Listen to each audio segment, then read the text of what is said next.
வாழ்க வளமுடன். ஹாய் சகோஸ். இதயம் மீட்டும் மெல்லிசை போல உங்கள் மனதை மயக்க போகும் எழுத்தாளர் தீபா பாபு அவர்களின் கற்பனை சிதறல்களுக்குள் நம் பயணத்தை தொடங்கலாமா? அத்தியாயம் 27.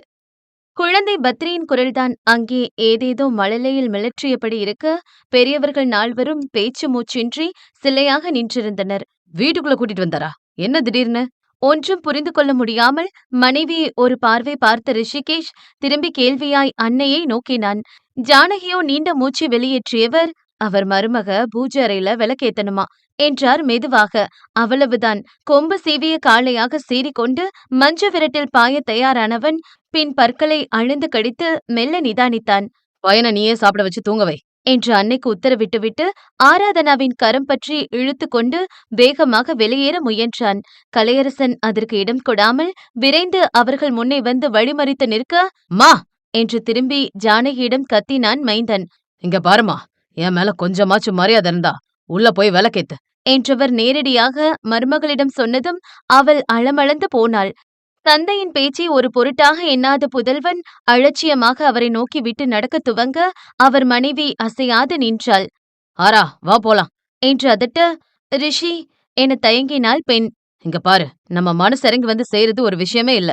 நாளைக்கு திரும்பவும் ஏதாவது மனஸ்தாபம் வரும்போது அசிங்கப்பட்டுதான் நிக்கணும். ஏற்கனவே அனுபவத்துல உணர்ந்தவன் சொல்றேன், என் பேச்சை கேட்டு நட என்று அவளை நகர்த்த முயன்றான். முகம் செத்து நின்றிருக்கும் அம்முதிய மனிதரை தாண்டி அவளால் ஒரு அடி எடுத்து வைக்க இயலவில்லை. நெஞ்சுக்குள் எதுவோ ஒன்று பிசைந்தது. சிலர் கூடி நின்ற சபையில் இவளை அவமானப்படுத்தினார்தான்.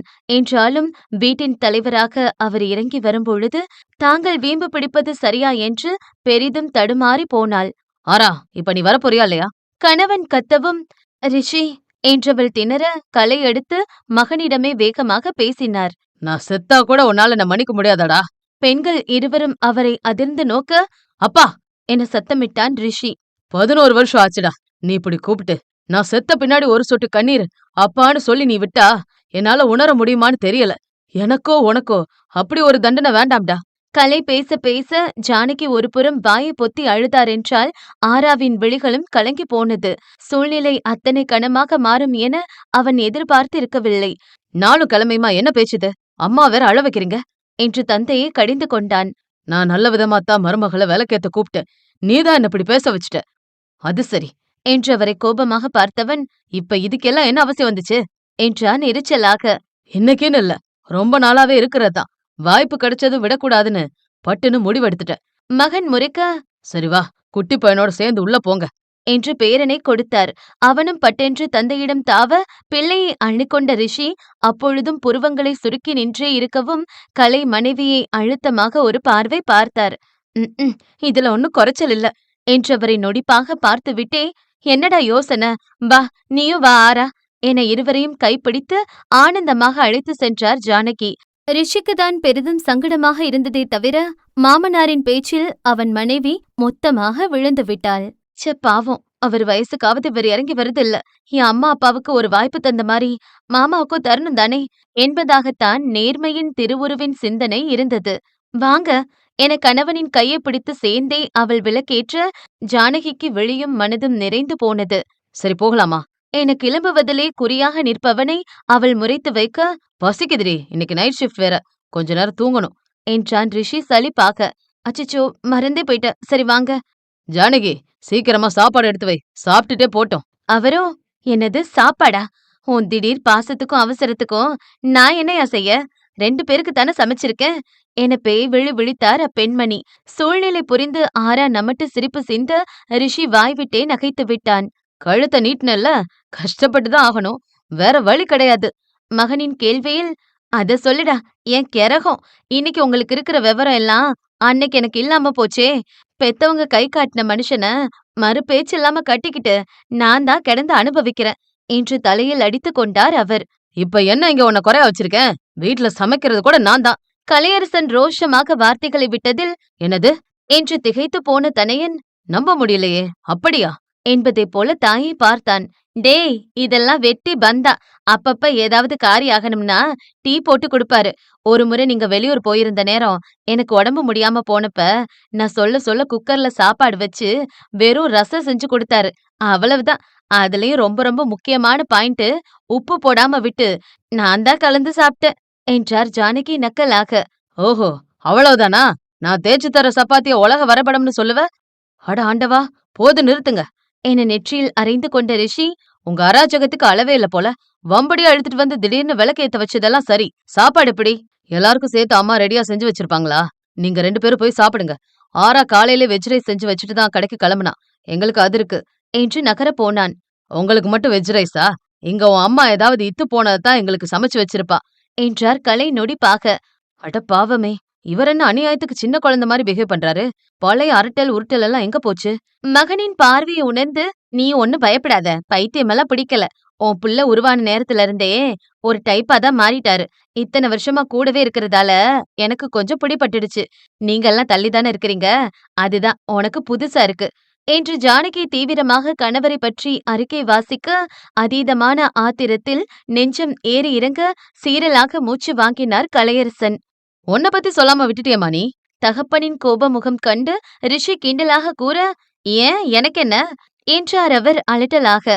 ஆ, சிங்கம் எலி கதைதான். முழிச்சிட்டு இருக்கும்போது பக்கத்துல போக கூட தைரியம் இல்லாத எலி, தூங்குனதும் மேல ஏறி விளையாடுமே. அது மாரி உன்னோட டிரான்ஸ்ஃபர்மேஷனும் வேற லெவல்ல தான் இருக்கு. மகன் அன்னையை போட்டு தாக்க அவர் அசடு வழிய நின்றார். அத சொல்லுடா. தூங்குற சிங்கம் இல்ல. இங்க நான் கிழட்டு சிங்கமா போயிட்டேன். கலை ரோஷமாக கூற, சரி விடுங்க. முன்னாடி விட இப்பதான் உங்களுக்குள்ள ஒரு அட்டாச்மெண்ட் தெரியுது. அதோட இந்த வயசுல இப்படி சண்டையும் வாக்குவாதமா இருக்கிறதும் ரிட்டையர் லைஃப சுவாரஸ்யமா கொண்டு போகும். என சமாதானப்படுத்தினான் ரிஷி. கரெக்டுடா, அதனாலதான் நானும் இப்படி இருக்கேன் ரொம்ப சமாளிக்காத. என தாயிடம் நக்கல் அடித்துவிட்டு, ஆரா, நீ போய் மேல இருக்க சாப்பாட இங்க கொண்டு வா. என்று மகன் கூறியதும் கலையின் முகம் மலர்ந்து போனது. ஆமா ஆமா, இப்படி கூட செய்யலாமே. சரி, முதல்ல சாப்பிடுறீங்க, நான் போய் சட்டுன்னு ஒரு பால் பாயாசம் செய்யறேன். அதுக்கு காம்பினேஷனா வடை இருந்தா நல்லா இருக்கும். கலையரசன் பெருமூச்சு விட, நல்லாதான் இருக்கும். உங்க அவசரத்துக்கு நாங்க தான் ரெடி ஆவோம். பருப்பு எல்லாம் ஊறி வந்து வடைக்கு ரெடி ஆயிடுமா? இருக்கிற சுகர் கொலஸ்ட்ராலுக்கு பாயாசம் செஞ்சு தரதே பெருசு என்று நொடித்துவிட்டு செல்லும் ஜானகியைக் கண்டு மகனுக்கு அத்தனை சிரிப்பாக இருந்தது. ஒரு காலத்தில் தந்தையிடம் விஷயத்தை மறைத்து தனக்கு திருமணம் செய்து வைக்க அவ்வளவு பயந்து நடுங்கிவிட்டு, இன்றைக்கு அதே மனிதரை இந்த அம்மா போடும் போடுதான் என்ன என்று தனக்குள் புன்னகைத்துக் கொண்டான். மனைவி வடை இல்லை என்று சொன்னதும் முகத்தை தூக்கி வைத்திருந்தவரை சன்னம் ஒருவளுடன் நெருங்கி, பா, இவனை புடிங்க. மாடியில பஜ்ஜி மாவு இருக்கு, எடுத்துட்டு வரேன். என்று கலையிடம் மகனை கொடுத்தான். வாழைக்காயும் இருக்காடா? பெற்றவர் ஆவலாய் கேட்க, லொல்லுதான் உங்களுக்கு. அதெல்லாம் வாயு பிடிப்பு வந்துடுன்னு அம்மா வாங்குறதே எல்லாம் நல்லாவே தெரியும். ஒரு முறை பேச்சு வாக்குல சொல்லுச்சு. வெங்காய பஜ்ஜி போட்டுக்கலாம் என்று நகர்ந்தான். சொல்லிட்டாளா? சரி, ஒண்ணும் இல்லாததுக்கு ஏதோ ஒண்ணு என சமாதானம் அடைந்தவராக பேரனோடு மனைவியிடம் சென்றார் அவர். ரிஷி, இந்தா, இது உன்னோட பங்கு. என்று தன்னிடம் பணத்தை கொடுப்பவரை அலுப்பாக ஏறிட்டான் அவன். இப்ப எதுக்கு என்ன குடுக்குறீங்க? அண்ணா பெங்களூர்ல வீடு வாங்க பிளான் பண்றான், குடுக்குறீங்க. அக்கா இன்னொரு இடத்துக்கு வாழ போனவ, அவளுக்கான பங்க நம்ம சரியா குடுக்கணும். நான் இங்கதானே உங்க கூட இருக்கேன். அப்புறம் ஏன் இவ்ளோ அவசரமா தரணும்? என்றான் ரிஷிகேஷ் அதிருப்தியாக. அது இல்லடா, முகேஷுக்கு அவசர தேவைன்னு தான் நம்ம பழைய வீட்டை வித்தோம். ஆனா அத நான் 4 ஷேரா தான் பிரிச்சேன்.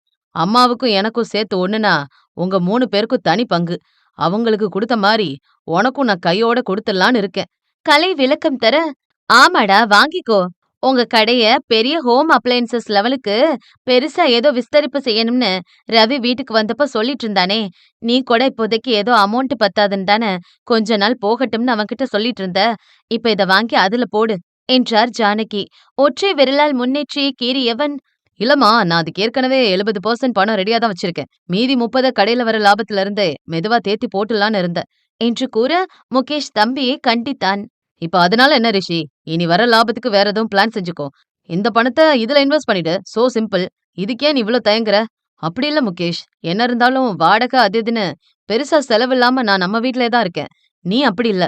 ஆரம்பத்துல இருந்து வெளியூர்ல தனியா கஷ்டப்படுற. அடே நல்லவனே, போதும்டா, தாங்க முடியல. அவன் தனியா கஷ்டப்பட்டான் தான். ஆனாலும் அத்தை மாமாவ நீதானே பக்கத்துல இருந்து பொறுப்பா பாத்துக்கிற.